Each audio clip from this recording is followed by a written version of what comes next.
John finds himself exploring a beautiful rustic old colonial building with a curious and mysterious feeling.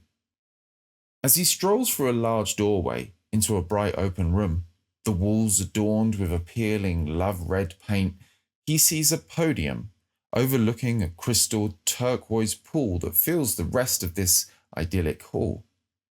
He looks across the gently glistening waters to see a grand opening onto a brilliant white courtyard, sun rays beaming through a crisscross structure of vines hanging over a display of ornate garden furniture, temptingly ready for a relaxing chat. The scene is so utopian looking. He pulls out his phone to snap a picture, but as he looks up over the water again, he realizes the courtyard has changed. The doorway was surely square, but now it's arched. The furniture designs look slightly different, so attempting to test reality, he looks away, looks back again, and it's confirmed. This must be a dream. He calls his partner Mary over, who's lagging just behind, still exploring the room before. Hey, check this out. I think this is a dream. And she doesn't seem to quite believe him. Really, she says. John brings up his phone, says, watch this, flips it onto selfie mode, holds it up in front of both of them, and as they stare into the screen, they see that there's the room behind them and around them, but they are missing as if ghosts. A few moments later, he blinks to find himself lying in his bed as the morning sun begins to peek through the curtains. You could say that John woke up in his bed, right? But in reality, he woke up before that. Or did he? I mean, he became lucid in the dream. Or did he? Actually, he became lucid as the dream. He woke up as the dream because on awakening, he realizes he isn't in the dream. He is the dream itself. The buildings, the plants, the pool, even his partner are realized to be his own mind, his own consciousness. And then when he wakes up in his bed, he also realizes that it never actually happened. It was all a dream.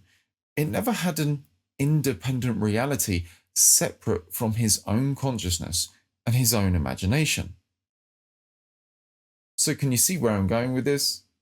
When we talk about awakening beyond lucid dreams in a so-called philosophical or so-called spiritual sense, we're often talking about many different things to many different people, right? But in terms of awakening, when we talk about enlightenment, non-duality, Advaita, moksha, liberation, freedom, this lucidity as the dream is one of the best ways to point to what it actually is. Awakening is like waking up from the dream, as the dream, but not only in the dreaming state, in the waking state too. It's a revelation, a realization, or more accurately, a remembering that you are not just a person, you're not just a limited, separate entity in a world, you are the consciousness, the infinite consciousness, the dreamer, the universe itself. You are not the character in your thinking, nor are you essentially this body and mind. This body, mind, and world are an appearance of the real you, the consciousness. It's not that others in this dream of consciousness don't have their own apparently subjective experience or just some kind of mindless automaton of your imagination. They experience and feel the same as you. It's just that ultimately they are you, just looking onto this dream from another perspective. Essentially, you both are God's being, looking at your own dream from different points of view. This is the essence of awakening. And I know it sounds like a big proposition, right? That who or what you truly are or what truly is infinite consciousness, that this whole idea of being a limited individual identity is an illusion, but this is what is at the heart of the ancient wisdom traditions, and even beginning to be revealed in quantum physics experiments. I and the Father are one. I am that. Atman is Brahman, which means this changeless witnessing awareness of your whole life is identical with the only one true reality.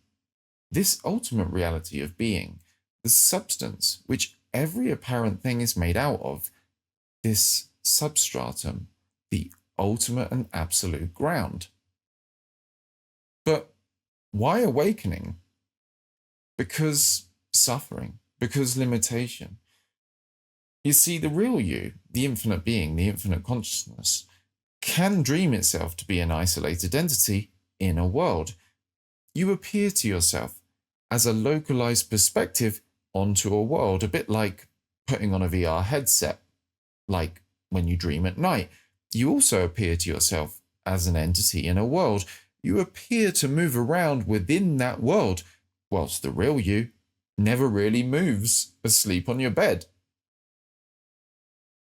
So when you appear to be moving, the real you, this consciousness, this awareness, isn't really moving. It's just appearing that way. Just like the images on a screen give the illusion of location, depth, and movement, the reality is that it's simply an appearance of the changeless screen. And so the message of awakening is that you are this timeless, dimensionless, absolute, seemingly appearing as all the apparent things, but you are none of those things in your essence. You are this beingness that underlies it. This beingness is imperturbable peace, wholeness, or ananda, which often translates as bliss, but is perhaps more accurately less like a kind of electrical excitement that might get a bit uncomfortable after a while, and more like eternal contentment. The being asleep to who you really are is the suffering in that experience where you imagine and take yourself to be a separate person, a separate entity, and thoughts and mental images appear in this awareness, crafting a story about an apparent you and your life. This story, whilst sometimes pleasurable and positive, can often be negative and limiting and anxiety-inducing. And it can seem like there's a me to which things are happening to, a me that has to think things through, figure things out, a me which is ultimately subject to death and destruction, for the apparent me in this case is just a body and mind, inevitably to be crushed by the sands of time. Or even if I'm a spirit, perhaps that spirit could be cast away to other ghastly, hellish realms. Essentially, the illusory self is isolated and separate. It can seem like the me that I am is inherently lacking, an inherent dissatisfaction that always eventually bubbles up from the background until becoming unbearably painful and only immunized against by satisfying a desire. We may then believe that satisfying these desires brings us that peace and happiness that we were searching for, whereas, really, they only temporarily soothed the pain of lack. The dream may appear as lush, ornate utopias with turquoise pools, or it may appear as something more nightmarish. If we take ourselves to be just a person, just a limited identity, we will always feel like we're trapped in the dream, that there's no way out, that we're just doomed to existentially suffer. But if we can awaken, we can see that what we really are is this beingness before the dream, unharmed by the dream. We can rest in the refuge of this true self beyond and before circumstances. Of course, it doesn't excuse the horrors going on in the world, or suggesting that anyone can just magic or think their way out of objective physical oppression. These things have their relative reality. It suggests that there is a peace and imperturbability before and beyond the world which is your essential nature. Some like to say there's no you, pointing to the reality that this very concept of you is a concept itself, and that really there's just what's apparently happening, with no you doing it or separate from it. So-called radical non-duality speakers might say, there's no one here, there's just what's appearing, and speak very directly about there being nothing to do to awaken because there's no one to do it. And there's just simply this, uncompromising to the assertion that there is anything else but freedom already. Everything else is an illusion, a dream, that you are a separate person who's going to do something to arrive at this when it already is, to realize this, when that's the illusion to begin with. You're not that person. You're already this. Traditional Advaita usually offers more of a kind of two-move method. Firstly, to discern the witness or awareness through the neti-neti or not this, not that process of investigation, one realizes or remembers themselves to be not this, not that, not body, not mind, not world, not all of this form, but the changeless, formless presence. But then the leftover duality is dissolved. It is seen that the awareness versus awareness of, or observer versus observed, is just a pointing device. The witness is not a private subject, nor is it separate. It is the one reality. Atman, the changeless awareness, is Brahman, the ultimate reality, the absolute. There never was a separate thing. Advaita translates to non-duality, meaning not two.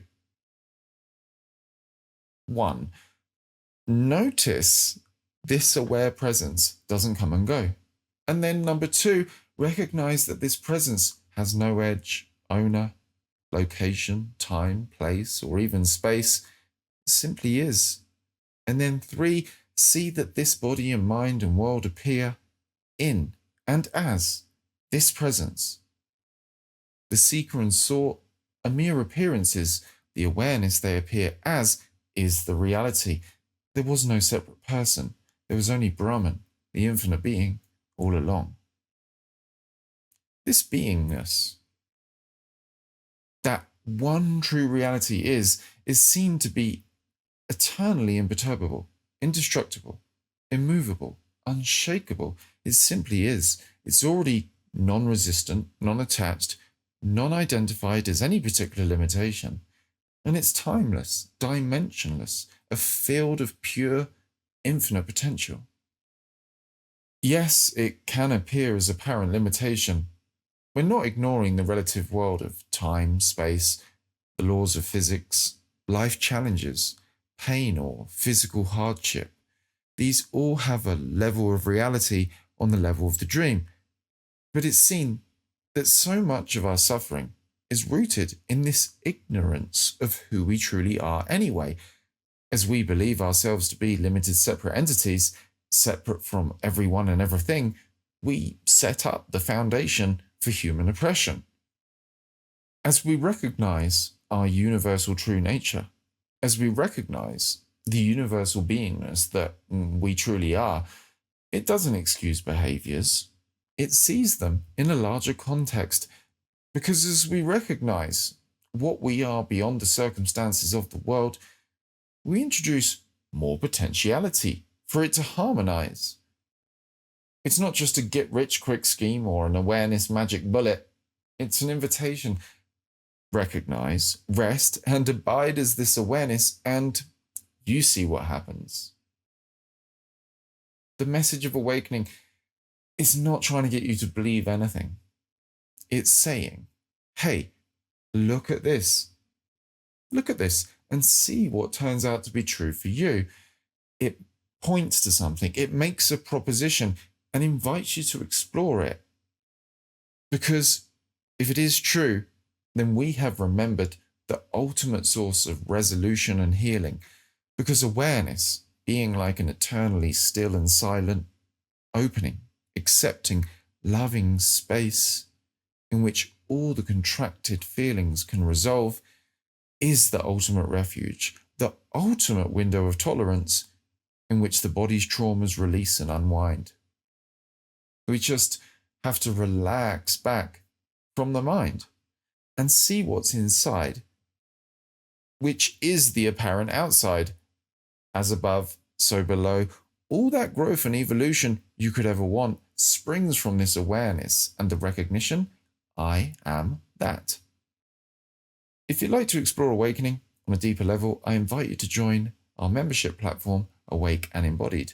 Over there, we have the full awakening and embodiment sessions, weekly live group calls with me, with guided processes, talks, meditations, a powerful container to safely share doubts, challenges, insights, release and transformation to embody the peace and calm of your true nature. It's designed to be a supportive space for that. The link is in the description. See you in the next one. Peace. Peace.